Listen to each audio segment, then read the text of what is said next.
How to exit Street View in Google Earth Pro. So hello guys, welcome back to my YouTube channel. In this quick tutorial I'll be showing you how you can easily exit the Street View in your Google Earth Pro application.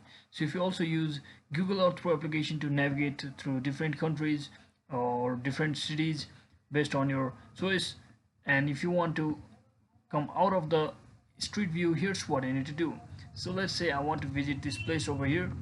So it's a let me just select towards a city.